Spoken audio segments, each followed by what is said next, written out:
Good morning, and welcome to the inaugural edition of the MBN Iran briefing, the podcast version. With me today are Leila Bazzi, the editor-in-chief of Middle East Broadcasting Networks, and Matthew Kaminski, the editorial chair of MBN. And I'm Andres Ilves, the Iran editor for MBN, which focuses on the Arab world in Arabic, but also covers all the relevant issues that affect our audience. Happy birthday, Andres! Just an important fact that I want to break in to acknowledge. Thank you. There is that. But you and our audiences in Iran are never far from my mind, even on my birthday, and it's a pleasure to spend it with you. And so we're dialing in from different cities. Matt, in fact, is on a different continent, and Leila and I are in different cities in the U.S. But as I said, we're thinking about Iran. Iran is on our minds. And let me kick off with this. We just got a notification. AP is reporting that the, shall I say, alleged new supreme leader, the ultimate Nepo baby, Mujtaba Khamenei, has apparently announced that they are going to go after shipping in the Straits of Hormuz. Now, just to bear in mind that this is the first time we've heard anything from him, but it's not even from him. They didn't have his voice. It was read by somebody else, an announcer on Iranian TV. But nonetheless, this is his first purported statement. So interesting that now, days after he was chosen, this is the first time he's weighing in. That's how important the Straits of Hormuz are. What do you think? Yes. What's up? Why is he weighing in on the Straits of Hormuz? You tell me, Leila, what's going on? Let me tell you before we go into details about the Strait of Hormuz and the impact economically on the Gulf and on the region and all the world. Let me give you latest updates related to what the alleged supreme leader said today. So he issued his first major directive since taking the power. And as you said, he made it very clear that the Strait of Hormuz will remain closed, framing it as the strategic tool as the conflict. And he also warned, again, even though they are doing the action, he warned Gulf countries to shut down U.S. military bases on their territory and promised continued retaliation. Having said that, they continued their wave of strike across the region. The last hours, you have incidents in Dubai, drone attacks near Kuwait airport, targeting fuel tanks in Oman of Salha, a drone intercepted in oil fields in Saudi Arabia. There is a hit on U.S. Iraq base in northern Iraq. So they are already carrying on their threats. So the message is so clear from Tehran. The war is no longer limited to Iran and Israel. It's spreading pressure across the Gulf. This is the recent update for the last few hours. This is what we've been discussing in our newsroom today. Yep. Yeah, I think it's very clear that, whether he is alive or not, whether we see him or hear his voice one of these or not, the IRGC is running Iran, and he is their guy, but it's in fact the hard men in military uniforms that are in charge. I mean, the most immediate thing that comes to mind for me is that, the enemy gets a vote. And, the U.S. and the Israeli air campaign has been a textbook example of, especially the first hours of how to do this. They wiped out almost 50 of the top leaders of Iran, really neutralized Iran's capacity to fight this war in any conventional way. But again, the enemy gets a vote, and the enemy is voting with, we're going to go asymmetrical. We're going to go all out. We're, in previous military kinetic engagement with Iran, they told you where they were going to strike. It was very limited. They didn't want to escalate. This regime is now fighting for its life, and it is acting like it. And I think this is one of the bigger surprises for me of the last 2 weeks.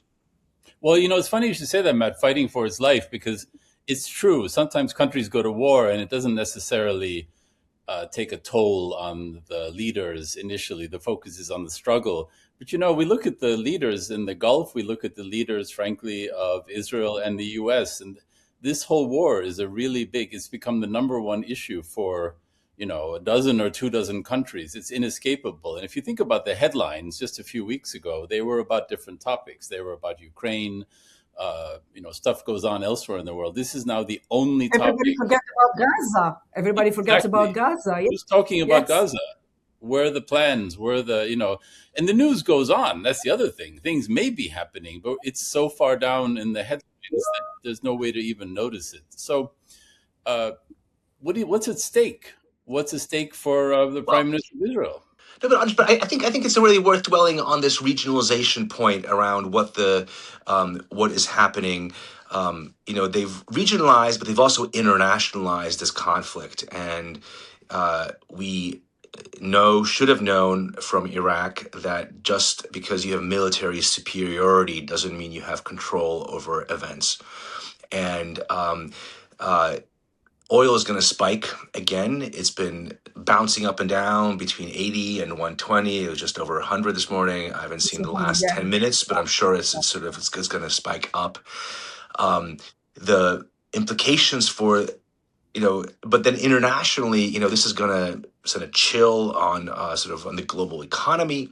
So I think there is a strategy that is coming out of Tehran, and the question really for me is, used to say that Donald Trump left himself multiple off ramps because he wasn't clear exactly about what the end point here is. But and to the question, how does this tell me how this ends? I think that actually the harder question now is, tell me who gets to end it. Even if suddenly we say, we meaning the U.S. and yes.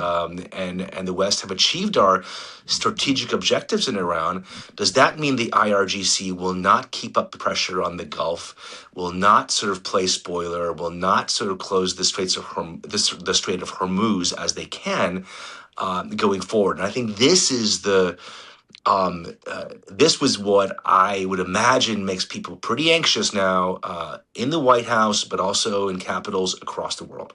The scenarios are so open, Matt. Like we heard yesterday, President Trump talking about that this is what Steve told him, this is what Jared told him. So as if he's trying to say that he did not have the full picture, because as you said, the surprising part is how Iran is still keep going and they are, yes, fighting for their lives. But Iran is a very big country and they've been preparing for themselves for 20 years. And they do have a lot of weapons, missiles. So, and allegedly they do have the intelligence of the Russian as well. So the Yep. scenario is really with many possible outcomes. The first possibility is like President Trump might decide and say, oh, okay, we have achieved the goal and announce victory. He could say tomorrow we declared victory. Why? Because we have killed this and that. We destroyed this and that, like what happened in the 12 days before. But Iran has to comply because would they stop hitting back? So it's a different. It's not like someone is going to control the narrative now. Before the US and Israel control the narrative, now nobody is controlling the narrative. So I mean, this that is a war. It's been going on for decades in a way. This is just the same war that's taken on a new level. And of course, as long as there's an Islamic Republic, as long as that state exists, there's going to be an IRGC. And now there's no incentive for them ever to stop. It's true. This could really be something that goes on a low level. And they've been at war because they've been fighting a different war through proxies. And now it's out in the open. So does this mean it's just going to be war Yeah, for I lives? would just think it's maybe important to get into the minds of the key actors. And now maybe, Andres, you've been thinking about Iran for over 40 years. Uh, try and again, we assume that it's the international, sort of the Iranian Revolutionary Guard Corps, which is in charge. We don't quite even know who, because the sort of the top generals were killed on day one. Get in their heads and tell us sort of where you think they are right now. Like, what are they thinking? And then we'll get to Bibi and Trump, who are the other two Yes. key players. Well, the thing for them, how much of any of what they do, how much of it is ideology and how much of it is just trying to save their skins? This is one of those situations where they've set up basically this state where a small group of people get to make a lot of money by controlling a whole bunch of strategic industries. They're not going to give that up. And as we've seen from other places where there is a successful revolution, the people who were in charge before don't always end up very well. So this is truly something where they will, under no circumstances, yield power. And so if I were to get into their heads, I think it's kind of somewhere between a bunker mentality and perhaps feeling their oaths as well, because it's not so clear, as you said, that they're doing that badly. They sure have a big stockpile of weapons. They've actually been sparing in using some of them, and a lot of people are waiting for them to unleash their biggest loads yet.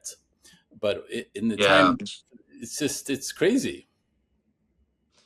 Just actually, just thinking about Iran a little bit more is, well, the other actor in Iran is Iranian people who Yes. overwhelmingly hate this regime, who have seen just several weeks ago thousands, if not tens of thousands, people massacred in the streets by this regime.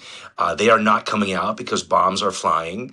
Tom Friedman has got this good line about the Middle East, that it's not important what the day after something ends. What's important is the day after the day after. And that comes to mind, you maybe want this to stop, the kinetic side of this, to give the Iranian society a chance to assert itself.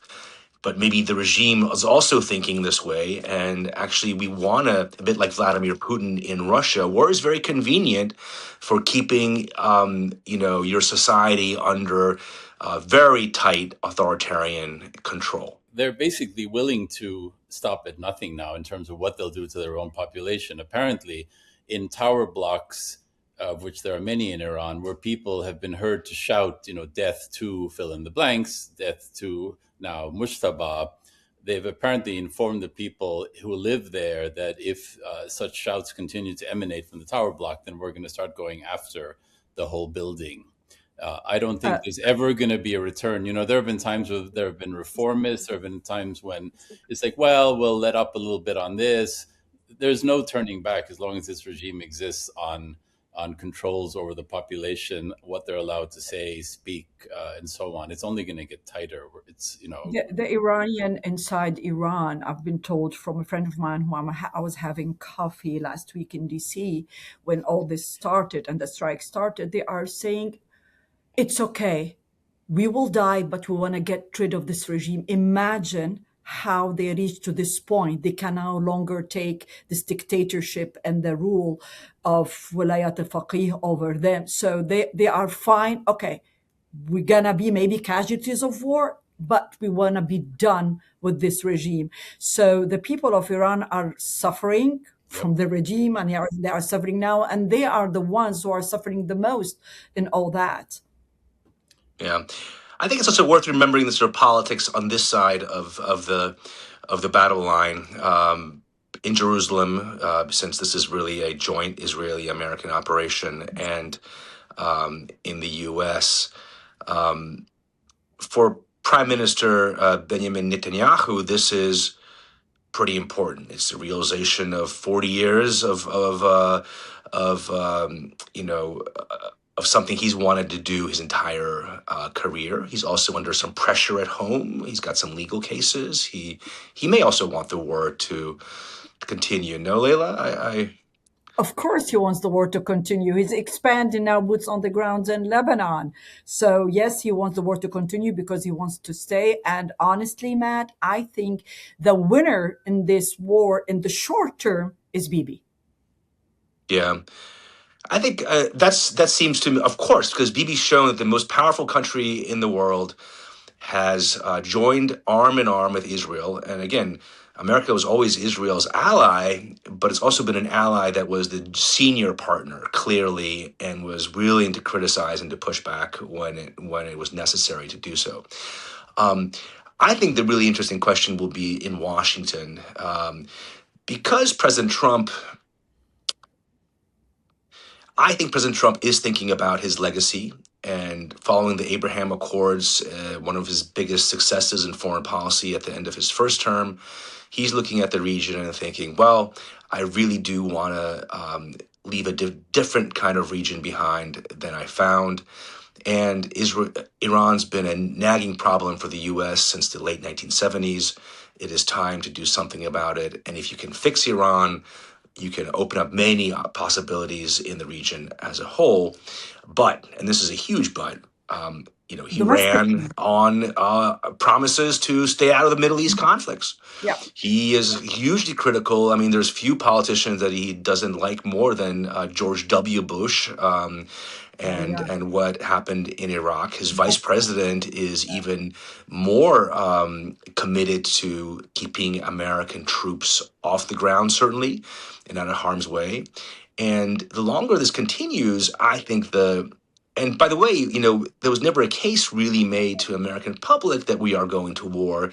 So you're seeing in the polls that it's not so popular. And lastly, you're going to see the gasoline prices are already inching up. They're going to get up higher. People are not, they don't understand why this is happening, and they're not going to like it. So I think it'll be really interesting to watch Washington and to see how this president, who's had, huge success in Venezuela, had that initial success in Iran, how he tries to close things up, because the assumption was always, and he was very clear, this won't last long, and we'll go, and we really can take care of business very quickly. domestically, Trump is facing a lot of backlashes, economic risk, and declining public support, as you put it. So, legacy versus, you cannot get a legacy if you're not being supported domestically. So, domestically, there is a very big challenge for President Trump now, especially if this war became longer and longer, and it's gonna have a huge impact Yeah, yeah. Not, on everybody. I mean, look at the European countries as well. They're going to have to really make some hard choices. They're really going to have to get involved or not. And, we're going to take up energy prices, I think, next. Everybody's going to be affected. You have a bunch of elections that are coming up in the next year, not just in the US, midterms and so on. World leaders are going to have to take a stand. They're going to have to explain to their public, just as in the past they've had to explain their stance on Russia's aggression against Ukraine. This is forcing a lot of people in a lot of countries to make political choices. Because the war is not only in weapons, it's in the market. Yep. So Yeah. this is where the war shifted to the market. Matt, you mentioned So gas. I spent some time yesterday. Yeah. No, gas too. I mean, this has been, both the short term, there's a whole other conversation about energy, which, to be fair, before this started, we saw the buildup in the region. We saw that, the US moved a lot of refueling planes. I was in Dubai. It seems like ages ago, but it was really only 2.5 weeks ago. And the assumption there was, this is going to happen. This is definitely going to get kinetic. We are bracing for it, but we think it'll be short term. And I did not have a serious conversation about, and I don't think anyone thought seriously that we're going to have the biggest energy crisis since 1973. And that is what is playing out now. And if you look at, just look at the numbers of how much of the global demand is supplied by the Gulf, that yes, there are strategic reserves. The International Energy Agency yesterday called for its members, which is most of the developed world, to release about 400 million barrels. But there isn't enough to make up for what is now not getting to market, because you cannot get this stuff out of the Gulf now very easily, because most of it has to pass through the Straits of Hormuz, which are super narrow.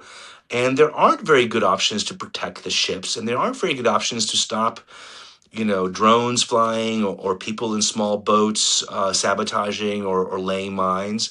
So that is really, in short term, the oil business is a very simple business. You got to get it out of the ground and you got to get it to market. We are now seeing the getting it to market, creating very predictable supply shocks. And then you have the economy, right? Because it's inevitably going to result in some inflationary developments as well. And for sure, because that's a big part of, it's such a huge cost for the economy. The other interesting thing about what's happening in energy is that this is going to be a big hit to natural gas producers. 2026 was supposed to be the first year of this decade where you would have full and predictable supply of natural gas. Qatar had to close its LNG, or say that its deliveries of LNG were being suspended because Iran had hit it, and that causes, the U.S. is now self-sufficient in energy, unlike in 1973, but Europe is not. And that creates really some tough decisions here in Europe, where I am today, about who do you make a deal with, America or Russia on it. So really, short term, the energy crunch is really a far bigger deal than I think anyone imagined it to be. Andres and Matt, I want to just remind everybody why the Strait of Hormuz is like this big ogre for everybody. So it goes back for more than 50 years, where strategists remember that what began in 1973, the oil shock during the Yom Kippur War. Arab oil producing states cut oil supplies to Western countries to punish them for supporting Israel. That happened back then. Became the crisis. And the second time it was Iran who did that. The second shock was in 1978 and 1979 because it was caused by the Iranian Revolution. So Yeah. this is another oil shock. So they have this phobia because the Strait of Hormuz, it's not the first time that creates such kind of crisis. And they know the consequences of the closing down of Strait of Hormuz. And And it's so hard. It's so hard to get through it too. I mean, I remember Jim Stavridis, who's was the supreme commander in Europe for the U.S., Admiral Stavridis. He was saying that as a ship captain, even in peacetime, that was one of the hairiest passages. It's very narrow. There's a lot of mist and poor visibility, kind of very sort of strong currents there. He said it's very hard to pass through in the best of times. So I can imagine a lot of you can see why insurance companies and oil tanker captains don't want to go there. I think the other thing about the energy, and this is sort of beyond our scope, is that so longer term, this is going to have huge implications of whether oil will be still as important as it is, happens to natural gas. I think coal will make a comeback in a lot of parts of the world, because this has been a reminder that this stuff is not necessarily as reliable as we've all thought it would be. The other thing this is going to do is going to really call into question for me the business political, not the political model, but actually probably the political model of the Gulf states. This is a part of the world which has been based on it's safe, it is open, allied with the U.S. They've done such a good job of building AI companies and really talking about reform and investing in the U.S. with the huge amount of money. Exactly. Yes, and now there's been talk that these investment may not carry on. There's their economic security. They are trying. It's so fragile, and not only that, there's something everybody should pay attention to. The Gulf are living on water, so they do have the desalinated water, and they do rely on it between 70 and 90%. And in early March, already Bahrain accused Iran striking their desalination plants, and Iranian missiles, drones targeted areas near major desalination facilities in the UAE near Jabal Ali. So this is not easy. Also, not on the oil level. You cannot live without water. Gulf needs the water, and Iran knows where they are hitting. They are hitting where it really hurts. Water, oil, ports, anything that can really hurt the Gulf, because they believe that they are having this American military bases there, so they are part of because they cannot reach the US anyway. So this is making Gaza look pretty stable and safe, So, one of the things, and next thing, one thing we've not seen yet, by the way, we haven't seen, Iran deploy cyber. And that's something, if you're, let's say, the banking system in Dubai, is that something they're going to try and go after, with cyber attacks? These are sort of, Dubai above all, which doesn't have much energy, but it depends on being interconnected with the world and being this crossroads for people or for capital and for goods. And all those three things are now in danger. And not only that, you look at a place like Bahrain, which has a majority Shia population ruled over by a Sunni family. And there have always been tensions simmering below the surface. And we've seen videos of people throwing rocks and being unhappy. Who knows what the issue is, but that's, that could be part of it as well. Not all of these kingdoms are sitting on stable political environments or No, and not even population. economical environment. Even before the war, Saudi Arabia was expected to have a deficit about 44 billion, Qatar around 6 billion, and Kuwait could face deficit roughly 32 billion. This is before the war. Yep. How about the numbers gonna change drastically now after the war? Yeah. No, you kind of got the sense that in Saudi Arabia, which has had a very, um, uh, you know, uh, pretty good couple of years, at least its leader, MBS, has had a pretty good Yes, couple of years, but last year has been quite difficult. The numbers aren't adding up. All those white elephant projects looking even the bigger and 2030. whiter Yeah, than ever before. yeah. I think that Andres is so right about Bahrain. That's such a vulnerability in the Gulf, because that is so you saw it in the Arab Spring, when you have the Shia there who are tend to be the poorer members of society, the more disenfranchised. That could be something which really does create a problem soon. And by the way, you know what the greatest fear of people in the Emirates, of the rulers in the Emirates is, and partly in Saudi Arabia, the rise of political Islam. Um, And we haven't already seen, here. thankfully, terrorism. I think there's been some small signs that you've had attacks, we worry about sleeper cells. But the greatest fear of people in Abu Dhabi, of the leaders of MBZ in Abu Dhabi and in the Emirates, is the return of political Islam. And you remember what happened? The Iraq War was in 2003. ISIS really Guys, emerged in full within a decade.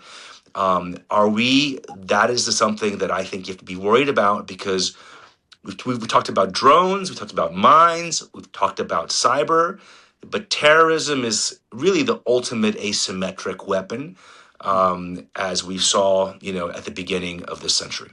yes, and adding to that, the rise of extremism in the region, in the Levant mostly, I'm not gonna say in the Gulf, started since October 7th, and now it's been taken to the other level with on Iran war, Sunni, Shia. Take, for example, Lebanon with the Hezbollah, who are a Shia. Everybody now is against them, and there is the fear of having the Syrian intervention, which is a Sunni, even though it's a country, but that's not how they see things. So the extremism, it's going to be a natural reaction to what's going on, especially on the war in Iran. And that's something very scary, and much more scarier for me as being part of the region than the actual bombs. So who's benefiting? Yeah. Somebody's winning something from this, and I just want to touch on that as well. Okay, rising oil prices. Who benefits from that? And Russia, who Russia, exactly? the first reaction is Russia. Exactly, it's the first country that comes to mind. Who else is actually coming out ahead because of this war? So, political Islam may see a rise. Russia may be doing well with higher oil prices. Who else? Who else And they is can do actually whatever they sitting there? want in Ukraine. Nobody is thinking about them. Who's rubbing their hands I and going, think, I want this to I continue? think, yeah, I think for China, I think they must be very ambivalent about this. There are problems shorter term for China in terms of oil supplies, but I don't know if you saw the story in the Wall Street Journal yesterday that guess whose oil exports are rising? Iran's, Iran. because their ships aren't having trouble getting through, and these shadow fleet, which is going to China, is getting through. So I'm not sure if the Chinese are going to feel it, because they're the biggest importer of Iranian oil. They're also the biggest importer of just Gulf oil. They're the biggest trading partner for the Gulf too. So China's going to feel probably some energy pinch, but maybe it won't be as great as other consumers of Gulf oil. That's a negative thing. The fall of the regime in Tehran is also a negative, because that would be the second ally to drop after Venezuela. But if it does get the U.S. bogged down in the Gulf that might create openings for China, whether it's in Asia or with Russia and Ukraine in Europe. Uh, and so I guess I wonder. I think we all assume the Chinese have much larger stakes here than just the Middle East, and this is just it's not a top priority region. There's a big summit with President Trump and Chairman Xi at the end of the month, and there's this assumption that Trump would want this to stop by then. But it's worth watching because the Chinese have been very quiet about this, partly because they can't do anything about it. But I wonder what they're really thinking, in Beijing behind the scenes. You do wonder. I do want to sort of. I do think it's important. I mean, I don't actually mean to be entirely. I think it's important to sort of note the potential for this going badly, and it's also probably worth dwelling a little bit on how it can turn out well. One. You have probably set back the Iranian nuclear program by years, if not more. We're certainly months more, but years. You have set back their ability to support proxy. Yes. No, I mean, there's no reason on earth. They've been always sort of cagey. You allegedly have this fatwa saying that from the supreme leader, the dad, that this is against Islam to develop a nuclear weapon and so on. I don't see any of that henceforth. I mean, assuming that we get back to a stable situation, I don't think there's going to be any hedging of bets that well, no, we don't really mean it. No, don't worry. That's out the window, right? I mean, why even try to hide it anymore? Well, that's the danger. Do they? Where is that enriched uranium, by the way? And can they get to breakout now if we don't if we don't pay close attention? But again, I was trying to delve on more of on a kind of not a more positive scenario. One, you've destroyed the weapons. Two, you've destroyed their missiles. Three, you've further weakened their ability to support proxies, at least in a symmetric way.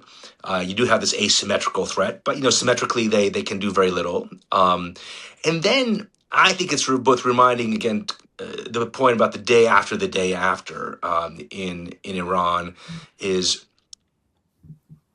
the idea that you would have an Iran that is not run by a bloody clerical totalitarian regime that has really suppressed the talents and energies of a ancient civilization for half a century.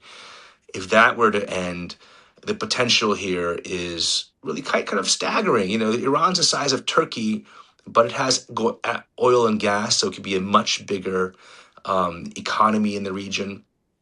If it's allied not with China or Russia, but with the West, even eventually, striking some kind of agreement with Israel, that opens the possibilities to a very exciting Middle East, and that's what was in the mind of President Trump on February 28th when this all started. Yeah, I mean, do we still buy it? Do we still think it's possible? Well, as somebody who's been involved with Iran it's fascinated me all my life. I always have this hope. It can be tough, 47 years, but the history is there, the potential is there, as you said, cultural civilization, not to mention natural resources, and we're all just holding our breath. And so this is the chance to kind of throw the deck of cards in the air and just hope that they all land up, suddenly you have a royal flush coming out of it. You got to be optimistic somehow. But then how does it end? How does it end? What could this possibly look like? Let's say the leaders of the US and China get together, they don't want this to be in the headlines. Okay, so what's it going to look like? What's it going to look like? Who's going to be shooting at whom with what? What do you say, Leila? Like I said before, I don't know. This is because it's not only one person or one party who is involved, how it's going to end. Everybody has to end it together. But for me, there's no winner in this because they are short-time winners, but on the long run, you're not going to have any winners. If the regime stayed, the Iranian loses. Yep. If the regime changed, you might have a civil war inside Iran with all the ethnicity and who's going to take over. I don't see personally anybody who's stepping to take over. Everybody is fighting who's going to take over the IRGC. So, what's interesting is is we're talking about everybody's leaders except for Iran, ultimately. Reza Pahlavi's waiting in the wings. There are lots of other people who are out there. We don't know what's going on with Mujtaba. Is he around? Is he whatever? So it is kind of interesting that in all of what's going on, we have these big, powerful international leaders, and then the one place where we really don't know what's going on, who's running the show, who are the big names, who are going to be the big names, as Matt pointed out, how many they took out in the first days of the war. Like, is it a leaderless country? And you mentioned the Iranian people, and it's good for, I mean, I just think that sort of the range of possibilities is quite broad, and that's both gives you some cause for hope. Iran one day. I'm reminded of there's a very legendary Iranian writer named Amir Taheri who told me years ago. He said, "In the long run, Iran's going to be just fine. The problem is we don't know how long that run is." But if in the long run, a fine Iran, a normal country, integrated with the region, integrated with the world. But then the other options are, next to that option is some not regime change, but regime modification under men in uniform with whom we can have a modus vivendi and hope that things do change, not next week, but over the coming year or the coming years. And then you get into the scary stuff, which is a regime that is as bad, if not more aggressive than the one that was just decapitated under the father Khamenei and under the son in name so far, not in real life. That is a threat to the region's stability. That is making it impossible to reopen this Strait of Hormuz. And then the worst case scenario is Iran is a failed state. And I heard Ehud Olmert, the former Israeli prime minister, the other day point out, look, in Syria, which is 1/5 the size of Iran, it began with Arab Spring, thinking this is going to maybe lead to the fall of the Assad regime. It led to the fall of the Assad regime, but it took 10 years and it cost 600,000 lives, and it led to millions of people who were displaced out of Syria. So that's the worst case scenario that we have to avoid. And whatever the policy is, has to get us on this side of the ledger. I just want to just say the thing about how this ends is that it takes one person to start a war. It takes many people to end a war.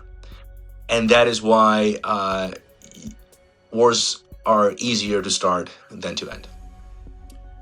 Just like podcasts. Here we go.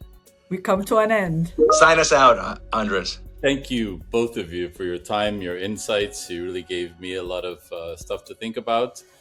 For our audiences, we do have multiple products coming out of Middle East Broadcasting Networks. One of them is the Iran newsletter.